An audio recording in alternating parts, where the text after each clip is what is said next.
I just want to start by saying thank you very much to Elizabeth and the Cambrian Archaeological Association for inviting me to speak at this event.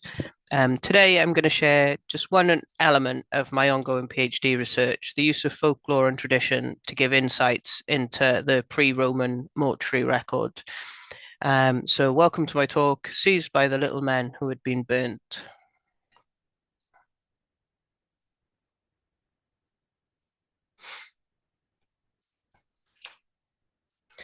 So before we start, I'm just going to give a quick overview of my PhD, which is Anon BC, Death in Pre-Roman Cymru.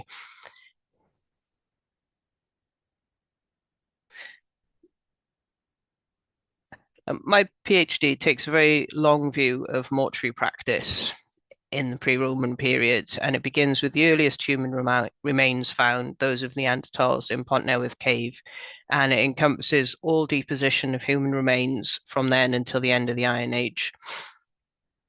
All instances of mortuary practice are recorded, including disarticulated remains, inhumations, and cremations. And I look at how people are being deposited, who is being deposited, where, and with what items, and then how this changes over time. Now, the sites in my thesis are categorized by type rather than date to allow for a discussion of repeated use over very long or very disparate periods. And so I've subdivided this talk in a similar way. And finally, very much inspired by the approach of Marion Dowd, who pioneered this in her work on the Caves of Ireland. I've used folklore, customs, traditions, and mythology to offer ethnographic insights into past practices.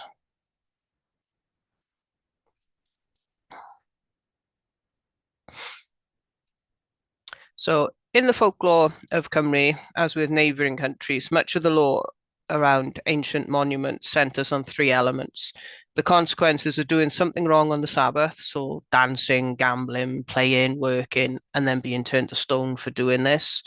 The consequences of disturbing a monument, so it could cause massive storms, people struck by lightning, or you have injuries to people or the breaking down of tools. So carts, suddenly their wheels falling off if they try and remove stones. And then my favorite and the examples given today are the tales of entrances to other realms where there's treasure or supernatural creatures within them. So ancient monuments together with natural places like caves and lakes allow people and entities to pass between different worlds.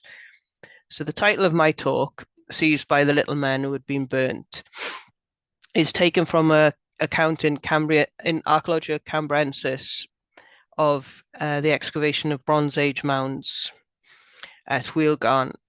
And this one's just a little side note at the start of the report, talking about the local legends and recording the frightening of children with tales of the creatures dwelling within the mound. In this case, there's clear local knowledge of burial mounds containing cremated remains in urns, but this knowledge is taken and changed into something else. And then the use of the diminutive, the little men, evokes the stories of the Tulach found at ancient sites. And you can imagine this story both repelling and attracting children to the site.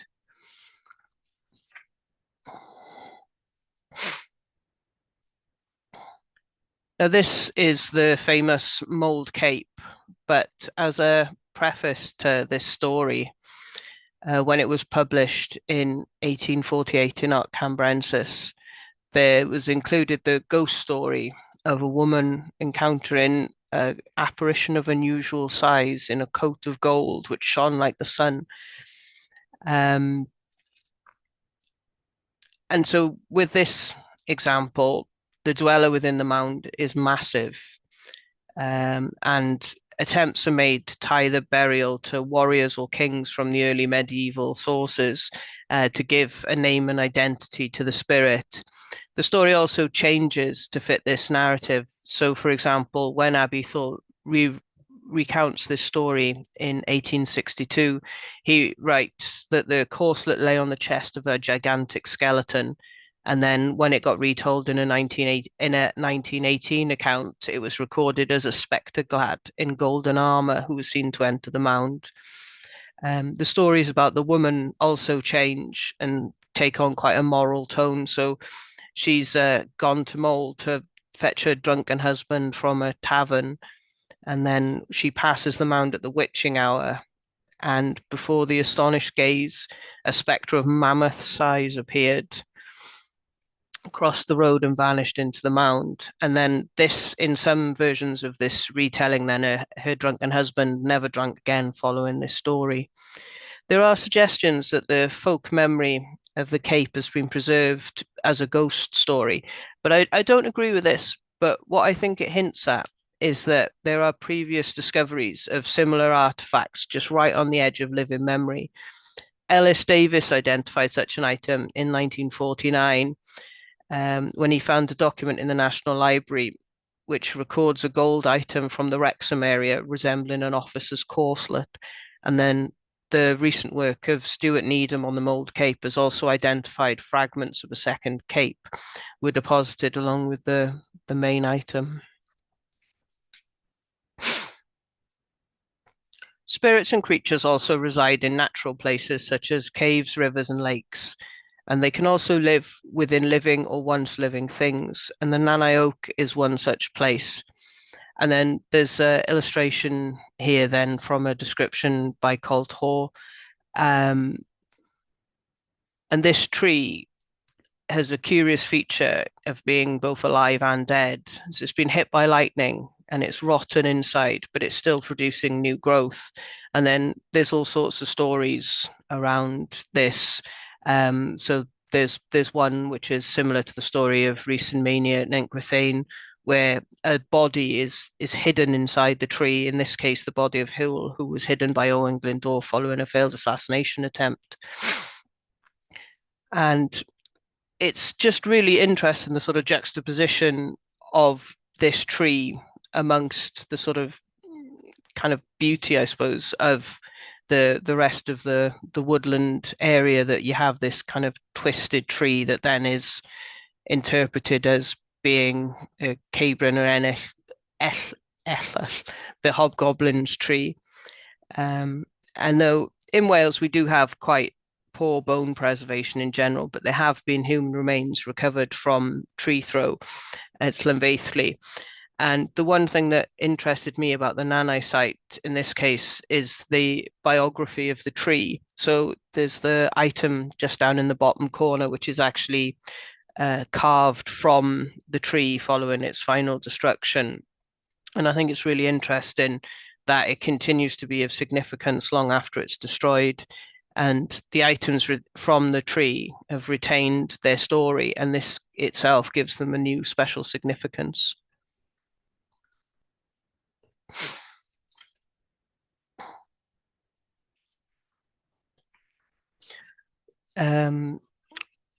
Now, when I was researching the role of natural places and looking at bog bodies, I found a reference to this article, which was of particular interest, sort of looking at how the body moves. So there was an old custom in the parish of Llandewi Brefi for funeral processions to pass through a bog instead of proceeding along the road which went round it. Those who bore the bier through the bog proceeded with much difficulty and often sank into the mud. The ceremony of taking the corpse through the bog was, at least in pre-Reformation times, supposed to have the effect of lessening the time or suffering of the deceased soul in purgatory. Now, there's obviously a Christian link to purgatory in the moving of the body and the chosen route deliberately passing through challenging terrain. But I like sort of thinking about how the landscape acts upon the body and how it changes the body, especially when you're moving as a group. And then when you're doing this while carrying the remains of a loved one, how it feels to be sort of carrying this act out for them, which sort of moved on then to other things around the journey of the body. So how is the corpse carried to the place of burial, burning or decomposition? So who carries the deceased? The family, friends, animals, enemies, and which routes do they take? And then I've included some pictures just on the side here of a horse bier at Llangollen Church, just because of the difficulty of the route to get there. It's very, very steep. Or the top picture to the cold earth, which is passing over the mountains, the funerary procession. And this idea of sort of tracing specific routes. As a child, I was fascinated by the stories of the corpse candle and the phantom funeral, which foretold the death of somebody by tracing the route the body would take from the home to the burial ground.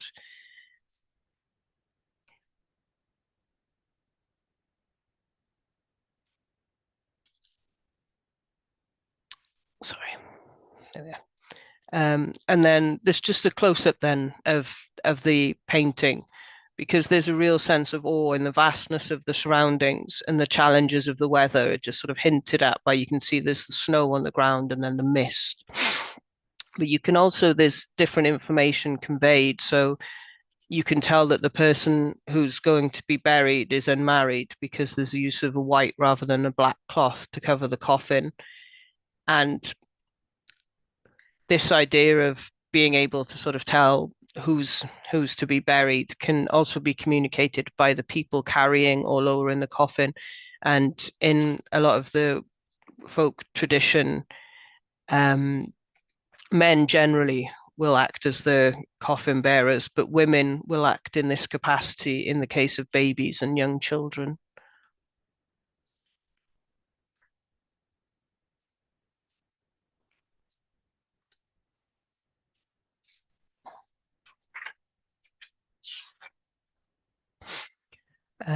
One of my PhD chapters examined the deposition of human remains at settlement sites and the role of the home in the funerary process.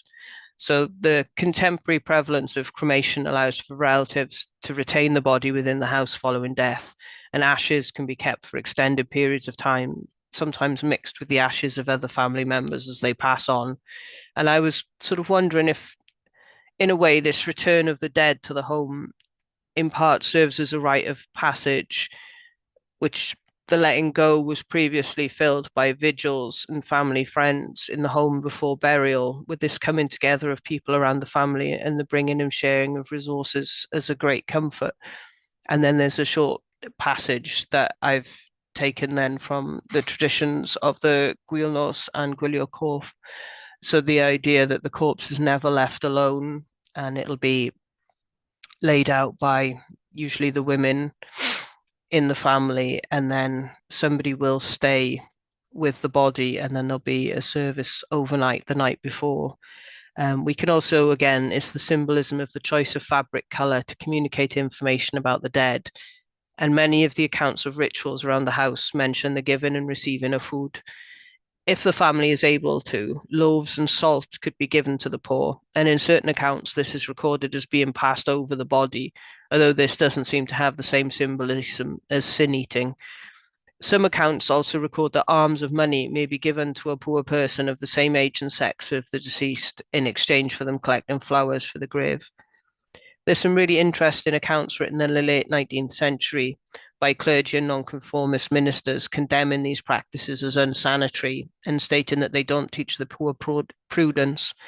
They advocate for for individuals to join burial clubs rather than the community pooling resources or individuals spending money they don't have on the dead rather than the living.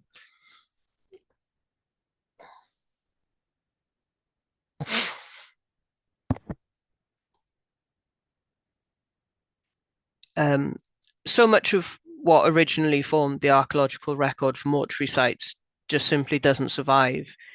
This includes the body in many instances, but it can also include things like textiles, fur, wood, and plants. So we're left with tantalizing glimpses, such as the identification of meadowsweet pollen among the remains of Bronze Age sites at Llanfoil and Panther Butler. And then we also have other sites further afield, such as the White Horse Hill Barrow on Dartmoor, where the peat has resulted in an amazing survival. So they were able to identify that there was a bed laid down of peat moor grasses covered with the pelt of a bear, onto which the cremation was placed and then closed using a bone pin. And then beside the pelt, there was a basket containing a bead necklace with horsehair, flint flake, and two pairs of wooden studs. And again, sort of going back to the much more recent traditions around the dressing of new graves with flowers and box shrubs, which seems to have been largely confined to to Cymru in the 18th and early 19th century. And Palm Sunday or Sila Blodau is remarked upon by tourists as a beautiful event to see. There's also mention of stones or basketry being used to define the plots. And there's some really interesting accounts of where, for example, there's a mother died in childbirth. There might be sort of concentric shapes on the graves, or in other cases, a smaller mound raised on top of the larger mound to sort of signify. And again, we will have lost so much of this information coming through. And then there's sort of the more famous, wider sort of the idea of a secret language of flowers, where people understand the symbolism just sort of looking at them. So you have things like rosemary for remembrance is sort of found in Glamorgan. But it's just an important consideration in mortuary archaeology that we have lost as much as we have that survives. And so, in conclusion, I've sort of used the folklore to think about the importance of community, both for the deceased and for those around them. Death is universal and it'll cause destabilization of family and community life. And so prescribed ways of acting around the family can help mediate this and support, and then have it, and they can be supported through defined roles in a period of flux. I often think that we can overlook the importance of movement and the journey of the body as well. So if you sort of think back to the slides, just quite how spectacular some of the landscapes moved through with the body are, especially when you think of mortuary sites such as the cairns, or some of the coastal locations for the megalithic tombs. There's this kind of idea of how do you take the body there, or parts of the body there, the idea of procession and special routes. And then the treatment of the body in the house, obviously it's unusual now for the body to be laid out and prepared, or to even go to the cemetery from the house now. But it was such an important thing until very recently. And that kind of intimacy of that final act of preparing the body for what was coming next, and also the idea of sort of the saying goodbyes and the community coming in to visit. And then again, sort of coming full circle really with the idea that now quite often the body will return to the house following cremation. And then this idea of commingling and reuniting family members. And finally, then also sort of using the examples that we have from folklore to convey information around colour and sound, so they can tell us about the deceased.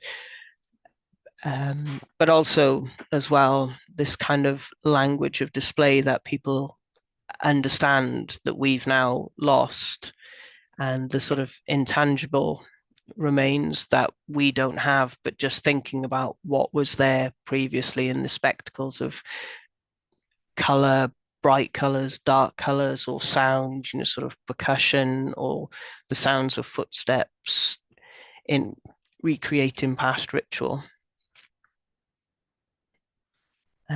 And this is just thank you very much to everybody who's worked with me on the PhD, and I've included a link to my website there where I will later on put up the links to the papers that I've been using. So thank you very much.